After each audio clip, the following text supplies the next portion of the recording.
मैंने कारगिल युद्ध में देश को दुश्मनों से बचाया था, लेकिन दंगाइयों से अपनी पत्नी की इज्जत नहीं बचा सका।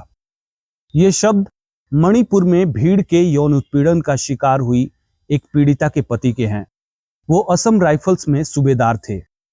मैं बात कर रहा हूं हाल ही में वायरल हुए मणिपुर वाले वीडियो की, जिनमें पुरुषों की भीड़ द्वारा दो महिलाओं को बिना कपड़ों के घुमाया गया, उनके साथ ज्यादती की गई, उनके शरीर को गलत तरीके से छुआ गया। दोनों महिलाएं कुकी जोमी बाहुल्य वाले पहाड़ी जिले कांगपोकपी से हैं। इनमें एक महिला 21 साल की और एक 40 साल की थी। इन दो महिलाओं के अलावा एक 50 साल की और महिला थी जो वीडियो में नहीं दिखती है, उसके भी कपड़े उतरवाए गए। इन तीनों में से 21 साल वाली महिला के साथ भीड़ ने दिन दहाड़े सामूहिक दुष्कर्म किया। यह घटना 4 मई को मणिपुर के थोबल जिले में हुई थी और इस मामले में 18 मई को कांगपोकपी जिले में 0 FIR दर्ज कराई गई थी। इसमें अज्ञात लोगों के खिलाफ सामूहिक दुष्कर्म, अपहरण और हत्या का मामला दर्ज किया गया। ये वीडियो तब वायरल हुआ जब मणिपुर में इंटरनेट बैन खत्म हुआ। 4 मई को दोपहर 3 बजे के करीब अत्याधुनिक हथियारों के साथ मैतेई समुदाय के करीब 800 से 1000 लोगों ने थोबल जिले के कुकी समुदाय के एक गांव बी फिनोम पर हमला कर दिया। गांव को लूटा गया और घरों को आग लगा दी गई। किसी तरह इस गांव की 3 महिलाएं और 2 पुरुष भीड़ से छुपकर जंगल की ओर भाग गए। इन दोनों पुरुषों में से एक पुरुष 21 साल वाली महिला के पिता थे और दूसरा पुरुष महिला का भाई था। रास्ते में इन्हें पुलिस मिली। इन्होंने उनसे मदद मांगी। पुलिस ने इन लोगों को बचा भी लिया, पर तभी मैतेई लोगों की भीड़ वहां आ गई, जिनसे बचकर ये 5 लोग भागे थे। भीड़ से बचने के लिए लड़की, उसके पिता और भाई पुलिस जीप में घुस गए, पर भीड़ ने उन्हें पुलिस जीप से बाहर खींच लिया। पीड़िता ने बाद में बताया कि पुलिस ने उन्हें बचाने के बजाय अपना मुंह फेर लिया। इसके बाद तो भीड़ को छूट मिल गई। वो लोग और उग्र हो गए। भीड़ में शामिल युवक 3 महिलाओं को कपड़े उतारने के लिए मजबूर करने लगे। उन लोगों ने उन्हें धमकी दी कि अगर कपड़े नहीं उतारोगे तो जान से मार देंगे। उन्होंने लड़की के पिता को वहीं बेरहमी से पीट पीट कर मार डाला। उन्होंने लड़की के 19 साल के भाई को भी पीटा और उसे बंधक बना लिया। इसके बाद उन लोगों ने तीनों महिलाओं के सारे कपड़े उतरवा दिए। वो लोग उनके शरीर को गंदे तरीके से छूने लगे। फिर उन्होंने लड़की के साथ उसके भाई के सामने ही सामूहिक बलात्कार किया। इस दरिंदगी के बाद वो लड़की सदमे में चली गई।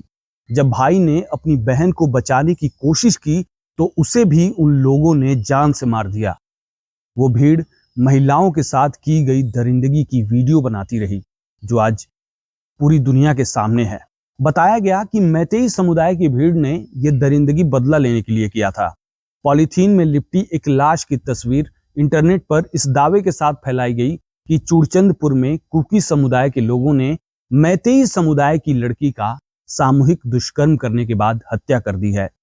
लेकिन बाद में पता चला कि वायरल तस्वीर दिल्ली में हुई एक घटना की थी। उसका मणिपुर से दूर दूर तक कोई संबंध नहीं था। लेकिन जब तक ये सच्चाई सबको पता चलती, घाटी में हिंसा भड़क चुकी थी। पुलिस में मामला दर्ज होने के बाद भी वीडियो सामने आने तक पुलिस ने एक भी आरोपी को गिरफ्तार नहीं किया था। बाद में मणिपुर पुलिस ने इस मामले में 22 जुलाई तक 6 लोगों को गिरफ्तार किया। इनमें से एक आरोपी नाबालिग था। महिलाओं के साथ हुई इस दरिंदगी का वीडियो सामने आने के बाद गुस्साई महिलाओं ने एक आरोपी हुइरेम हेरोदास का घर जला दिया। इस पूरे मामले पर सुप्रीम कोर्ट ने कहा है कि मणिपुर में 2 महिलाओं का जो वीडियो सामने आया है वो वास्तव में परेशान करने वाला है। ये बिल्कुल अस्वीकार्य है। अगर सरकार कार्रवाई नहीं करेगी तो हम करेंगे। मणिपुर में ऐसे कई मामले अब सामने आ रहे हैं। ऐसा ही एक मामला इम्फाल से करीब 45 किलोमीटर दूर काकचिंग जिले के सैरो गांव का है। उस गांव में एक स्वतंत्रता सेनानी एस चुराचंद सिंह की 80 साल की पत्नी इबेटोम्बी को 28 मई की सुबह हथियारों से लैस भीड़ ने जिंदा जला दिया। उन्हें घर में बंद करके घर को बाहर से आग लगा दी गई। उनके साथ उनका पोता भी था, पर दादी ने अपने 22 साल के पोते को वहां से भगा दिया और बोला कि बाद में आकर मुझे बचा लेना। पर ये उनके आखिरी शब्द थे। पोता जब अपनी दादी को बचाने गया तो उसे भी गोली मारी गई। गोलियां उसकी बाह और जांघ को छूकर निकल गईं। पोता तो बच गया, पर वो अपनी दादी को बचा नहीं पाया। 80 साल की वो महिला उस घर के साथ जिंदा जल गई। सैरो पुलिस थाने में महिला की हत्या के संबंध में केस दर्ज किया गया।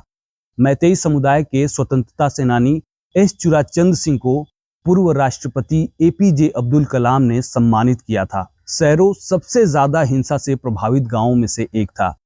आपको बता दूं कि आपस में लड़ रहे कुकी और मैतेई समुदाय के पास 3000 हथियार हैं। ये हथियार उन लोगों ने सुरक्षा बलों से लूट लिए थे। इनमें 303 राइफलें, medium machine gun, AK assault राइफलें, इंसास, M16 और MP5 राइफलें शामिल हैं। साथ में 6 लाख से ज्यादा गोलियां भी हैं। अफसरों के मुताबिक मई में पुलिस के लगभग 4537 हथियार और 6 लाख से ज्यादा गोलियां लूट ली गई थीं। इनके अलावा आंसू गैस और मिनी फ्लेयर बंदूकें भी लूटी गईं। ज्यादातर हथियार और गोला बारूद घाटी के दंगाइयों के पास है। पहाड़ी इलाकों में दंगाइयों के पास सिर्फ 5% हथियार हैं। गांव में हमले से बचने के लिए लोगों ने पुम्पी गन्स तैयार की हैं। पुम्पी गन लोहे के मजबूत पाइप से जुगाड़ करके बनाई हुई राइफल या ऑटोमेटिक गन होती है। इसी तरह रॉकेट लॉन्चर भी बनाए गए हैं। 3 मई से शुरू हुई इस हिंसा में अब तक 70 से ज्यादा लोगों की मौत हो चुकी है। कईयों के मन में यह सवाल घूम रहा होगा कि आखिर मणिपुर में इस तरह की दरिंदगी और हिंसा के पीछे की कहानी क्या है। कुकी और मैतेई लोग कौन हैं? आजादी के बाद मणिपुर भारत का एक केंद्र शासित राज्य बना। यहाँ मुख्य रूप से 3 समुदाय के लोग रहते हैं: मैतेई समुदाय, कुकी समुदाय और नागा समुदाय। मणिपुर पहाड़ी राज्य है। इसके मध्य में समतल मैदानी इलाका है। नागा और कुकी समुदाय के लोग पहाड़ियों पर रहते हैं और मैतेई इंफाल घाटी में रहते हैं। मणिपुर में मैतेई समुदाय की आबादी राज्य की कुल आबादी के लगभग 60% है और ये वर्तमान में मणिपुर में कुल भूमि क्षेत्र के केवल 10% हिस्से पर रहते हैं। बाकी बचे 90% के क्षेत्र में, जिनमें पहाड़ी जिले शामिल हैं, कुकी और नागा ट्राइब्स रहते हैं। कुकी और नागा की आबादी लगभग 40% है, जिनमें कुकी 25% हैं और 15% नागा हैं। मैतेई मुख्य रूप से हिंदू हैं, पर इनमें 8% के करीब मुस्लिम भी हैं। ये मुस्लिम मैतेई पंगल कहलाते हैं। वहीं अधिकांश कुकी और नागा क्रिश्चियन हैं। कुकी पूरे पूर्वोत्तर और म्यांमार में फैले हुए हैं। मणिपुर में अधिकांश कुकी सदियों पहले म्यांमार से आए थे। इन्हें मणिपुर की पहाड़ियों पर मैतेई राजाओं ने बसाया था। नागा और कुकी समुदाय को जनजाति का दर्जा मिला हुआ है। अब सवाल ये उठता है कि आखिर कुकी और मैतेई में झगड़ा किस बात को लेकर हो रहा है। पहाड़ियों पर रहने वाले कुकी और नागा जनजातियों की शिकायत है कि विकास के रूप में अधिकतर लाभ मैतेई क्षेत्रों को मिलता है, जैसे कि इंफाल घाटी। मैतेई लोगों के पास नौकरियां हैं और उनकी आर्थिक स्थिति भी जनजातियों की अपेक्षा बेहतर है। उनकी दूसरी शिकायत विधानसभा की सीट के लिए है। उनका कहना है कि 60 में से 40 सीटें मैतेई के लिए आरक्षित हैं, जो कि आबादी का केवल आधा हिस्सा ही हैं। उधर मैतेई समुदाय का आरोप है कि 1949 में मणिपुर का भारत में विलय हुआ। उससे पहले मैतेई समुदाय को जनजाति का दर्जा मिला हुआ था। अब वो इसी जनजाति के दर्जे की मांग कर रहे हैं। कानून के मुताबिक मैतेई समुदाय को पहाड़ी क्षेत्रों में जमीन खरीदने का अधिकार नहीं है। अगर उन्हें ST का दर्जा मिल जाता है तो वो अन्य इलाकों में भी जमीन खरीद पाएंगे। वहीं कुकी और नागा पहाड़ी इलाकों के अलावा इंफाल घाटी में भी जमीन खरीद सकते हैं। कुकी और नागा जनजाति के लोग नहीं चाहते हैं कि मैतेई लोग पहाड़ों पर आकर बसे। उन्हें अपनी जमीनें छीनने का डर है। वो नहीं चाहते हैं कि मैतेई लोगों को जनजाति का दर्जा मिले। उनका मानना है कि अगर मैतेई को जनजाति का दर्जा मिल गया तब बाकी जनजातियों के लिए नौकरियों और कॉलेज में एडमिशन के मौके बहुत कम हो जाएंगे। मैतेई समुदाय का कहना है कि म्यांमार से आए अवैध अप्रवासियों ने उनकी पहाड़ी जमीनों पर कब्जा कर लिया है। मैतेई इन अवैध अप्रवासियों की पहचान के लिए NRC की मांग कर रहे हैं। कुकी और मैतेई के बीच संघर्ष की एक और वजह बताई जा रही है और वो है पोस्ता की खेती। कथित तौर पर म्यांमार के कुकी अप्रवासियों द्वारा पहाड़ी जिलों के क्षेत्रों का उपयोग पोस्ते की खेती के लिए किया जा रहा है। पोस्ता का उपयोग हेरोइन और कई नशीले पदार्थों को बनाने में किया जाता है। सरकार ने पहाड़ी जिलों में हजारों एकड़ अफीम की खेती को नष्ट कर दिया था। अब कहा जा रहा है कि कुकी समूहों के विरोध के पीछे की एक वजह पोस्ता की खेती पर सरकार की कार्रवाई थी।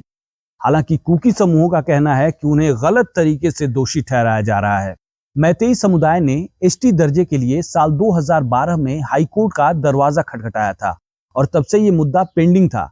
पर हाल ही में मणिपुर हाईकोर्ट ने राज्य सरकार से कहा कि वो मैतेई समुदाय को एसटी का दर्जा दिए जाने को लेकर विचार करे।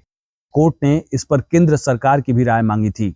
अब कोर्ट के इस ऑब्जर्वेशन को जनजाति समूह के लोगों ने गलत समझ लिया। उन्हें लगा कि मैतेई समुदाय को अब जनजाति का दर्जा मिल जाएगा।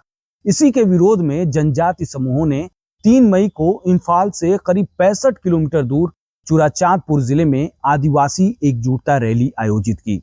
इस रैली में हजारों लोगों की भीड़ जमा हुई। यहीं जनजाति समूहों और गैर जनजाति समूहों में हिंसा शुरू हो गई और इस हिंसा ने पूरे मणिपुर को अपने आगोश में ले लिया। फिर इस हिंसा का परिणाम हम सब देख रहे हैं। कहीं औरतों के साथ दरिंदगी हो रही है तो कहीं किसी बुजुर्ग को जिंदा जला दिया जा रहा है। अभी न जाने कितने ऐसे मामले हैं जो सामने नहीं आ पाए हैं। हम सभी चाहते हैं कि जल्द से जल्द ये हिंसा खत्म हो और मणिपुर में शांति आए। तो आज के वीडियो में बस इतना ही। जय हिंद।